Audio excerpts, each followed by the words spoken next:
Welcome to the Reconnection Club podcast, the show that helps parents heal troubled relationships with their adult sons and daughters. I'm your host, psychotherapist Tina Gilbertson. Each week, I'll offer you compassion, clarity, and personal development tips designed to help you reconnect, not only with your child, but with yourself. Now let's get started. I don't want you to be alarmed, but the emotional pain caused by estrangement can sometimes lead to a heart condition called Takotsubo Syndrome, otherwise known by many other names, including stress cardiomyopathy, and perhaps most aptly for us, broken heart syndrome. But before I go any further on this topic, let me reassure you that this episode is meant to reduce your stress and help you potentially protect your heart over time from undue harm from estrangement. I want to be upfront about the fact that my thoughts on this are not based on prevention research because I haven't found anything at all in the literature about preventing this condition. So I can't say, follow these steps and this won't happen. However, the practices I'm suggesting today will have a favorable impact based on the research we do have about stress. I'll put some links in the show notes for you to explore. So first, I'll describe the features of broken heart or Takotsubo syndrome, and then I'll suggest a few concrete ways to protect yourself against some of the stress that seems to cause it, particularly in our case, emotional stress due to estrangement. The typical symptoms of Takotsubo syndrome are sudden chest pain and shortness of breath, the same as a heart attack. If you experience these symptoms, immediately seek medical attention. However, unlike a heart attack, the symptoms are due to an abnormality of the heart that's temporary and brought on by some type of stress. And if you're estranged from one or more of your adult children, I don't have to tell you how much emotional stress we're talking about. It can be enormous. Of the people who experience broken heart syndrome, about 80% are over the age of 50, and 90% are women. And although this condition is temporary and usually resolves by itself, it can also lead to fatal complications. So again, please always seek immediate medical attention if you have these symptoms. Never assume it's broken heart syndrome that's causing sudden chest pain or shortness of breath. If it feels like you're having a heart attack, assume that you're having one and call for help. Now, as far as I know, heart attacks can only be prevented by keeping your arteries clear, and I can't tell you how to do that.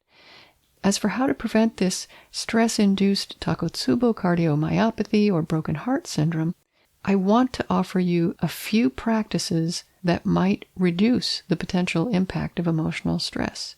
And these are emphatically not a substitute for appropriate medical care. Number 1, constructive wallowing.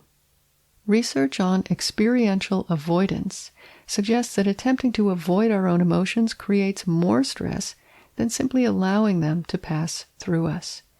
So while anger or deep despair may be physiologically similar to happy excitement or some other positive feeling as far as the heart is concerned, struggling against negative emotions the way we typically do appears to make them more stressful. Being willing to sit with negative emotions instead of trying to ignore or control or minimize them can therefore mitigate their physiological impact. My first book, Constructive Wallowing, explains what I mean by sitting with emotions and allowing them to pass through, and it walks you through exactly how to do that. I'll link to that book in the show notes. So number 1 is constructive wallowing. Number 2, move your body. You don't have to be athletic to benefit from the stress-relieving and mood-boosting effects of exercise. Just clear it with your doctor first if you start a new routine. If you can simply go for a walk outside, not even very far, just put on your shoes and take yourself for a spin around the block, that is good for you, physically and mentally. It's not about how far or how long any given walk is. It's whether you walk at all and how often. Set the bar really low for yourself if you're just starting out. Make it ridiculously easy to move a little bit every day, because that consistency is what seems to matter. You can always ramp up over time if you like what you're doing, so make it super easy at first. You might even go for a 1-minute walk if that's all you're up for. Just make sure to move your body in some way every single day. Number 3, breathe. Slow, quiet, deep, and regular breathing, especially through your nose, can calm your entire nervous system and even reset your baseline over time. The heart and the lungs are intimately connected, so your breathing and heart rate are linked. If you slow down your breath, your heart rate will follow. And by the way, when we control our breathing, we don't need to try so hard to control our thoughts. So if you're trying to stop thinking about something that keeps coming up and bothering you, try relaxing your body and just breathing, rather than trying to stop those thoughts. Because being physically calm is incompatible with mental distress. Yoga, prayer, meditation, singing and chanting, all of those are examples of practices that utilize the breath to bring the body and mind into harmony. Number 3, notice when you need to take a break and take one.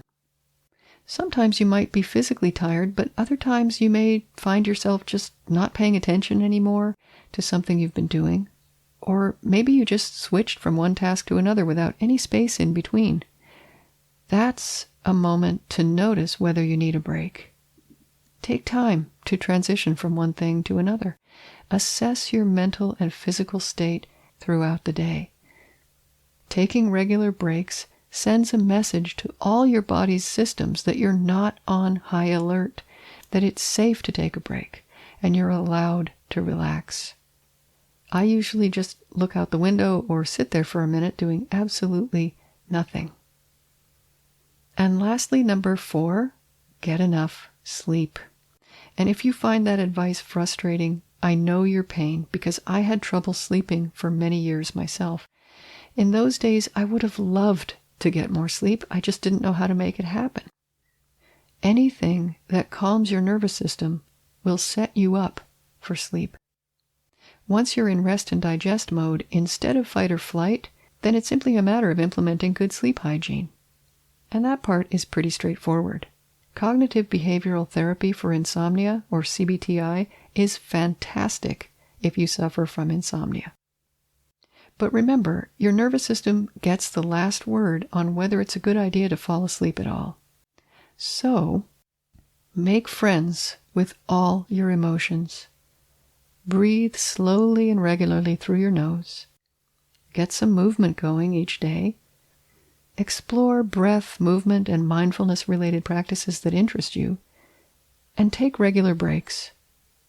All of those will send the all-clear signal to your nervous system, making it easier to sleep by reducing unnecessary stress. And that's the name of the game when it comes to protecting yourself against broken heart syndrome. Reduce unnecessary stress.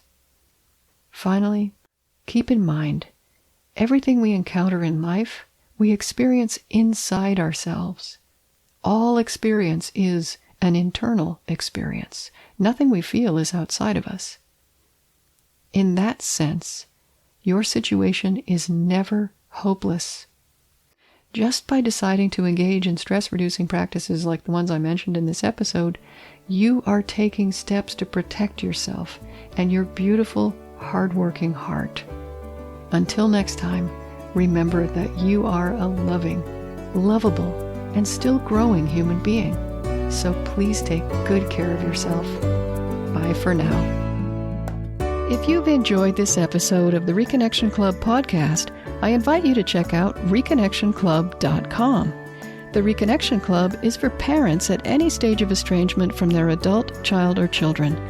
So whether you've just realized there's trouble between you, you've been living with estrangement for years, or you're newly reconciled but still walking on eggshells, the Reconnection Club is your essential resource for information, support, and continued personal growth. With our courses and workshops, expert interviews, monthly Q&A calls, and a friendly, active community, the Reconnection Club is a wonderful place to be for anyone suffering the pain of estrangement from an adult, child, or children. So check it out at reconnectionclub.com.